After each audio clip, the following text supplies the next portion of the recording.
Hello friends, कैसे हैं आप लोग। उम्मीद करते हैं बढ़िया होंगे, स्वस्थ होंगे, मस्त होंगे, अपने सीटेट की तैयारी में लगे हुए होंगे।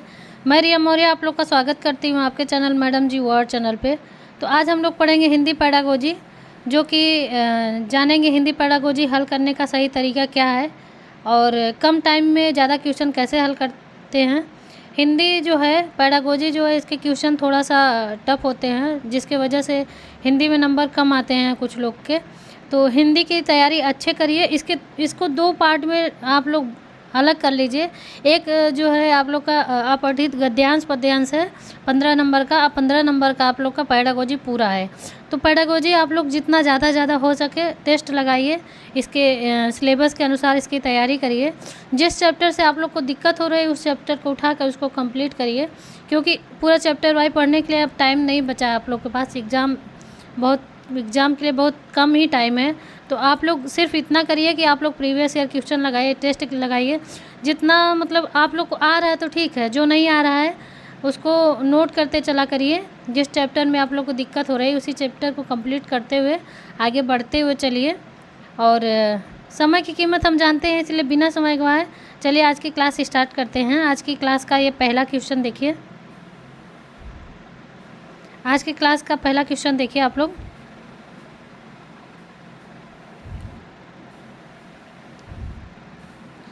मातृभाषा आधारित बहुभाषावाद क्या है। जैसा कि हमने आप लोग को बताया था कि ये मातृभाषा यानी राष्ट्रीय शिक्षा नीति 2020 के तहत जितने भी क्वेश्चन आ रहे हैं सारे इम्पोर्टेंट हैं। और आप लोग को इससे क्वेश्चन कम से कम 4-5 साल से सीटेट में क्वेश्चन बहुत ज़्यादा ही पूछ रहा है। ऑनलाइन जब से एग्ज़ाम हो गया है तब से बहुत ज़्यादा क्वेश्चन पूछ रहा है। तो इस चैप्टर को पूरा कंप्लीट कर दीजिए, ख़त्म कर दीजिए कि अगर उससे क्वेश्चन किसी भी तरीके से एग्जामिनर घुमाता है, लेकिन आप उसको घुमा दो, उसका आंसर सही लगा दो। इतनी अच्छे से तैयारी कर लो उसको कंप्लीट पढ़ाई करके। फिर टेस्ट लगाने में मज़ा तभी आता है जब आप चैप्टर से अच्छे से पढ़े रहेंगे। तो चलिए ऑप्शन देखते हैं।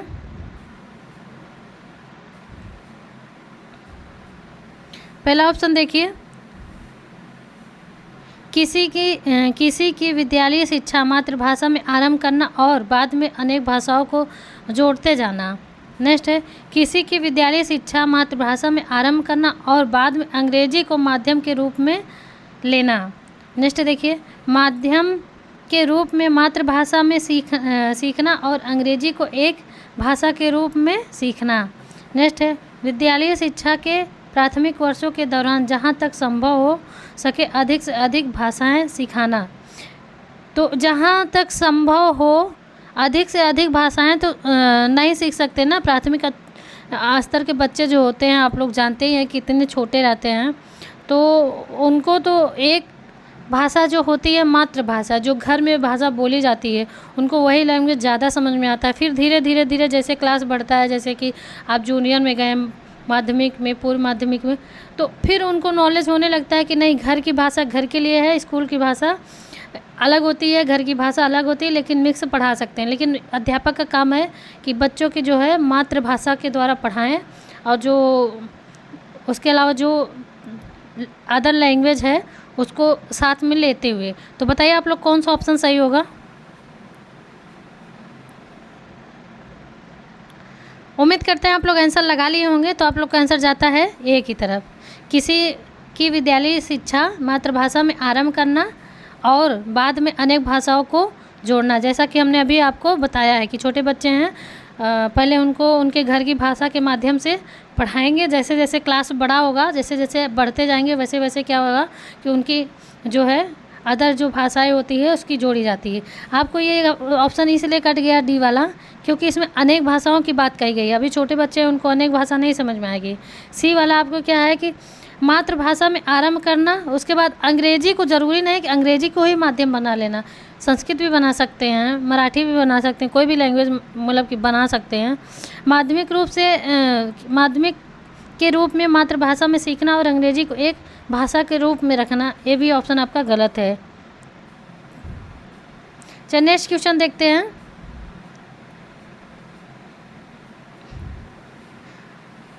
कक्षा 5 की एक अध्यापिका 5 या 6 शब्दों वाले 5 वाक्यों का श्रुतलेख करवाती है। वह 2 बार वाक्य पढ़ती है और शिक्षार्थियों को ध्यानपूर्वक सुनने के लिए कहती है और बोले गए वाक्यों को लिखने के लिए कहती है। यहाँ पर अध्यापक श्रवण के किस उपागम का प्रयोग करना अध्यापक श्रवण के किस उपागम का प्रयोग करना चाहती है? पहला ऑप्शन देखिए, शीर्षपाद उपागम, नेक्स्ट है संप्रेषणात्मक उपागम, नेक्स्ट है ऊर्ध्वगामी उपागम, नेक्स्ट है श्रुतलेख उपागम। तो बताइए आप लोग कौन सा ऑप्शन सही है। उम्मीद करते हैं आप लोग आंसर लगा लिए होंगे। तो आप लोग का आंसर जाता है सी की तरफ। आप लोग का आंसर जाता है सी की तरफ। चलिए नेक्स्ट क्वेश्चन देखते हैं।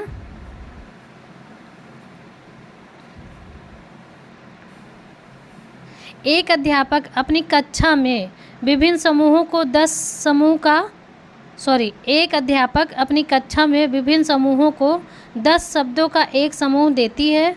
वह ऐसे शब्द ढूंढने के लिए कहती है जो शब्द से समानता रखते हों और नया शब्द बनाने के लिए उनके आगे उपसर्ग या पीछे प्रत्यय जोड़ा जा सके। इसे क्या कहा जा सकता है? शब्दजाल, थीम विषयक शब्द संपदा, विन्यास, शब्द समूह। तो बताइए आप लोग कौन सा ऑप्शन सही होगा। उम्मीद करते हैं आप लोग आंसर लगा लिए होंगे। तो आप लोग का आंसर जाता है सी की तरफ। अब देखिए कुछ लोग क्या है कि इस क्वेश्चन को पढ़ने के बाद जो एग्ज़ाम टाइम में होता है, इस क्वेश्चन को पढ़ने के बाद अब उपसर्ग प्रत्यय को दोष देने लगेंगे कि हमने नहीं पढ़ा था, इसके बारे में हमको नहीं नॉलेज है, इससे क्वेश्चन आ गया है। तो बच्चों आप लोग बता दें कि जो ये सीटेट जो है हिंदी ग्रामर नाम मात्र का पूछता है, सिर्फ 2 से 3 वो भी गद्यांश पद्यांश में पूछता है, इससे ज़्यादा नहीं पूछता। आप लोगों का कमेंट भी आया था कई लोग का कि ग्रामर की वीडियो ले आइए। तो ग्रामर की वीडियो लाने के लिए तो कोई बात नहीं, ले आएंगे, लेकिन ये है कि आप लोग सीटेट का एग्ज़ाम पास में है तो सीटेट में ग्रामर पूछता नहीं है। पुलिस वगैरह अगर आप लोग एग्ज़ाम दे रहे हैं तो कमेंट करिएगा तो आप लोग के लिए ले आया जाएगा, लेकिन सीटेट में नहीं पूछता है। जो 2-4 क्वेश्चन पूछता है, बहुत नॉर्मल क्वेश्चन पूछता है, पर्यायवाची पूछता है, विलोम पूछता है, ये तत्सम तद्भव पूछ लेता है, यही सब 2-4 क्वेश्चन पूछता है। चलिए नेक्स्ट क्वेश्चन देखते हैं।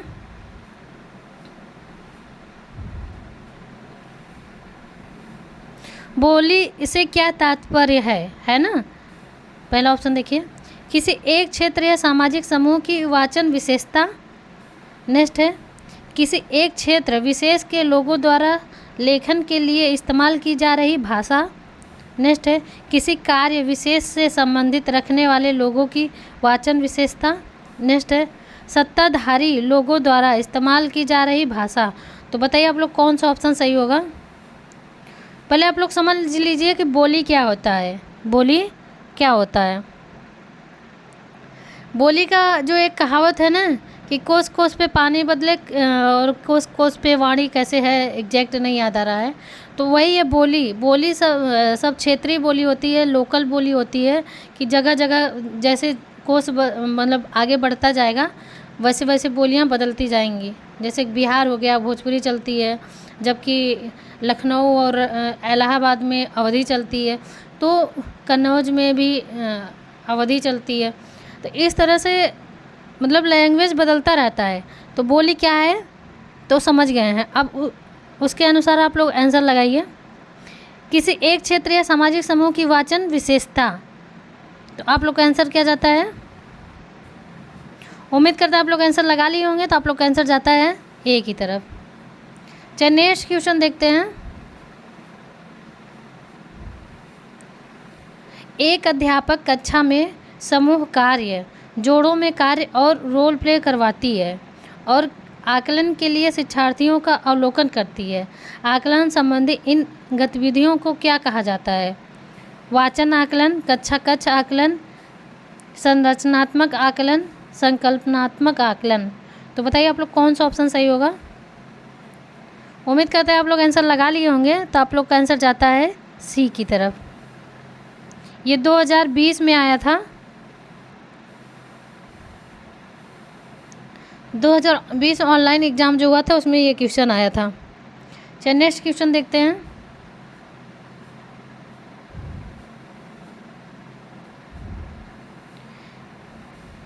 एक अध्यापक कक्षा में वस्तुओं के ऊपर वस्तु का नाम शिक्षार्थी की भाषाओं अंग्रेजी तथा शिक्षार्थियों द्वारा जानी गई अन्य भाषाओं में लिखती है। यहाँ पर अध्यापक क्या करने का प्रयास कर रही है? ऑप्शन देखिए।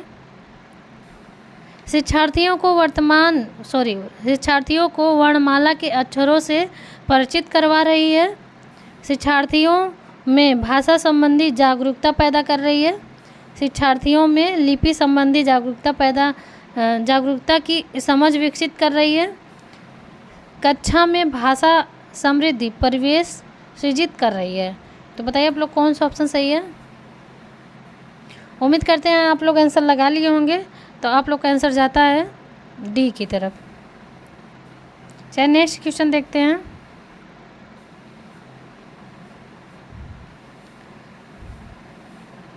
भाषांतरण से क्या तात्पर्य है? भाषांतरण से क्या तात्पर्य है? पहला ऑप्शन देखिए। भाषा की कक्षा में अनेक भाषाओं का शिक्षण। किसी विषय वस्तु से शिक्षण अधिगम के लिए एक भाषा के बाद दूसरी भाषा का प्रयोग। सी देखिए, कक्षा में शिक्षा अधिगम और बोलने के लिए अनेक भाषाओं का इस्तेमाल करना। नेक्स्ट, सभी विषय वस्तुओं और सात भाषाओं को एक ही भाषा में पढ़ाना। तो बताइए आप लोग कौन सा ऑप्शन सही होगा? उम्मीद करते हैं आप लोग आंसर लगा लिए होंगे। तो आप लोग का आंसर जाता है सी की तरफ। चलिए नेक्स्ट क्वेश्चन देखते हैं।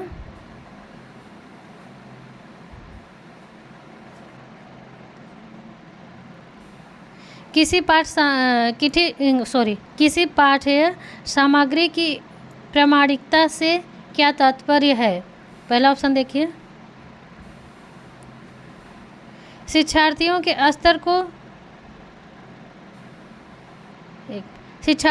स्तर को ध्यान में रखते हुए पाठ्यपुस्तक के लेखकों द्वारा विकसित सामग्री।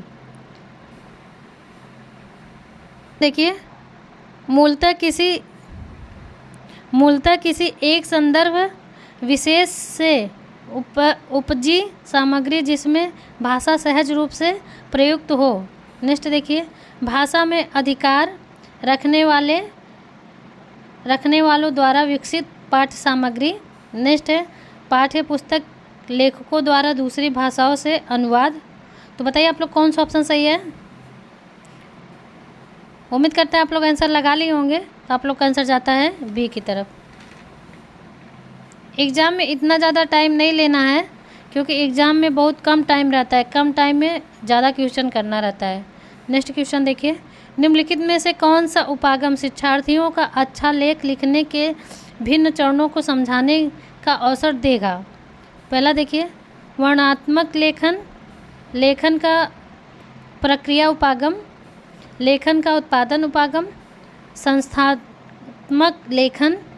बताइए आप लोग कौन सा ऑप्शन सही होगा? उम्मीद करते हैं आप लोग आंसर लगा लिए होंगे। तो आप लोग का आंसर जाता है बी की तरफ। चलिए नेक्स्ट क्वेश्चन देखते हैं। व्याकरण सीखने से क्या आशय है? व्याकरण सीखने से क्या आशय है? पहला ऑप्शन देखिए, व्याकरण के नियम सीखना। सर्वप्रथम नियम सिखाना और बाद में उसका प्रयोग कर सकना। नेक्स्ट है अर्थ से संदर्भ में प्रयोग कर सीखना। अर्थ से संदर्भ में प्रयोग करके सीखना। करके होगा यहाँ।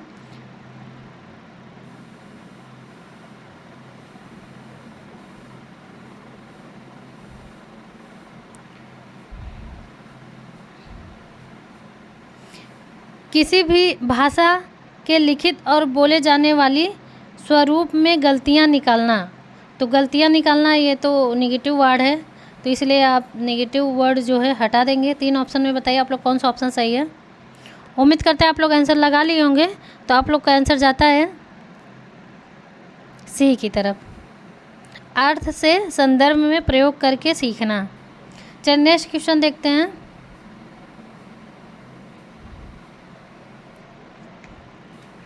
त्रुटियों से क्या अभिप्राय है? जो त्रुटियां हैं उससे क्या अभिप्राय है? त्रुटियां सीखने का संकेत है। त्रुटियां भाषा अधिगम को बाधित करती है। त्रुटियां में उसी समय संशोधन कर लेना चाहिए। त्रुटियों की पहचान कर उनको करने से बचना चाहिए। तो बताइए आप लोग कौन सा ऑप्शन सही होगा? आप लोग के हिसाब से गलती करना क्या होता है? अच्छा होता है कि क्या होता है? 4 ऑप्शन मिल गए, आप लोग बताइए।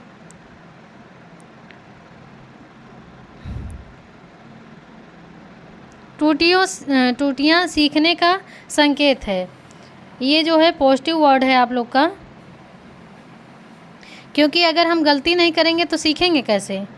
दुनिया में जो भी इंसान है, सारे इंसान में कुछ न कुछ तो कमियां होती है ना। जहाँ गलती होती है वहाँ सुधार होता है, जहाँ गलती नहीं होती तो वहाँ सुधार की कोई संभावना नहीं होती। इसलिए आप लोग का पॉजिटिव वर्ड यही है और आप लोग का आंसर जाता है ए की तरफ। चलिए नेक्स्ट क्वेश्चन देखते हैं। जिन शब्दों को हम सुनते हैं और पढ़ते हैं और फिर उसकी पहचान करते हैं उन्हें क्या कहते हैं? उत्पादन शब्द संपदा, संदर्भ में शब्द, आंतरिक शब्द संपदा, बाह्य शब्द संपदा। तो बताइए आप लोग कौन सा ऑप्शन सही है? उम्मीद करते हैं आप लोग आंसर लगा लिए होंगे। तो आप लोग का आंसर जाता है, आप लोग का आंसर जाता है डी की तरफ। चलिए नेक्स्ट क्वेश्चन देखते हैं। अच्छी वचन गतिविधि कौन सी होती है? यहाँ होगा अच्छी वाचन गतिविधि कौन सी होती है ना? ये थोड़ा मिस टाइप हुआ है। अच्छी वाचन गतिविधि कौन सी होती है? पहला ऑप्शन देखिए, जिसमें अध्यापक अधिक बोलते हैं, जिसमें शिक्षार्थी अधिक बोलते हैं, जिसमें सहभागिता के स्तर पर असमानता है, अधिक मुखर विद्यार्थी की सहभागिता सबसे अधिक है। तो बताइए आप लोग कौन सा ऑप्शन सही होगा? जिसमें अध्यापक अधिक बोलते हैं, तो अध्यापक अधिक बोलेंगे तो बच्चों को बोलने का मौका नहीं देंगे, तो ये नेगेटिव वर्ड है ना। तो इसलिए आप लोग का ए ऑप्शन कट गया। जिसमें शिक्षार्थी अधिक बोलते हों, ये पॉजिटिव वर्ड है। जिसमें सहभागिता के स्तर में असमानता हो, ये सी और डी दोनों ऑप्शन गलत है। आप लोग का आंसर जाता है बी की तरफ। चलिए नेक्स्ट क्वेश्चन देखते हैं। भाषा अधिगम में गलतियों की क्या भूमिका है? पहला देखिए, अधिगम में सहायता करती है, अधिगम में बाधक डालती है, सुधार कार्य का काम बढ़ा देती है, शिक्षार्थियों को नकारात्मक पुनर्बलन देती है।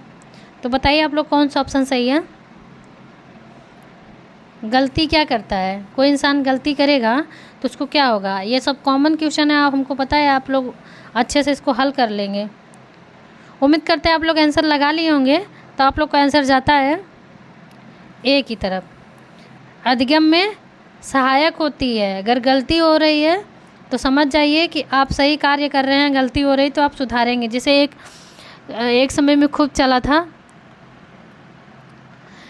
कि एग्जैक्ट याद नहीं आ रहा है, लेकिन इस पर एक दूसरा याद है। असफलता एक चुनौती है, स्वीकार करो, क्या कमी रह गई देखो और सुधार करो।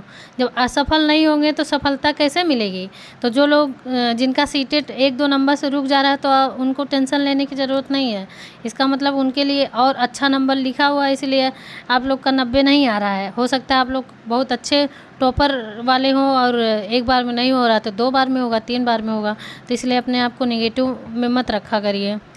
चलिए नेक्स्ट क्वेश्चन देखते हैं।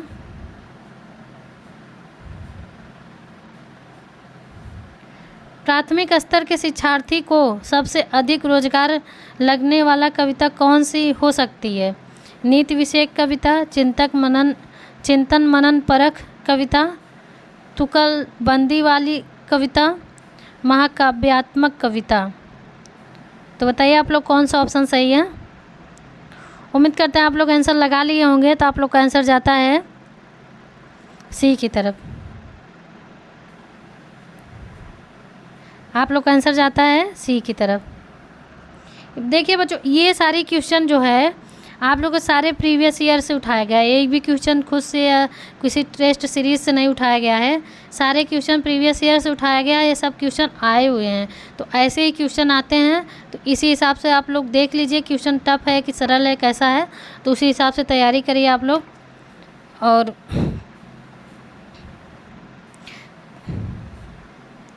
चैनल पे नए हैं तो चैनल को सब्सक्राइब करके बेल आइकन प्रेस कर लीजिएगा, ताकि इसी तरह की वीडियो आप लोग को मिलती रहे। और जो आप लोग 15 नंबर का टेस्ट लगाए हैं, तो कमेंट में आप लोग ज़रूर बताइएगा कि आप लोग का 15 में कितना नंबर सही है। 15 में आप लोग का जितने लोग हैं 12-13 तक अगर आ रहा है, तो 12 और 12 वालों की तैयारी थोड़ा कम ठीक है, 13-14 वालों की तैयारी ठीक है, और इसके नीचे वालों की और मेहनत करने की ज़रूरत है। तो और मेहनत करिए, चैनल पे बने रहिएगा। चैनल आपका है, जितना ज़्यादा हो सके वीडियो को शेयर करिए, आप लाभ उठाइए और लोगों को भी लाभ उठाने का मौका दीजिए। और यहाँ तक बने रहने के लिए बहुत बहुत धन्यवाद। थैंक यू बच्चों। अपना ख्याल रखिए, अपने माता पिता का ख्याल रखिए।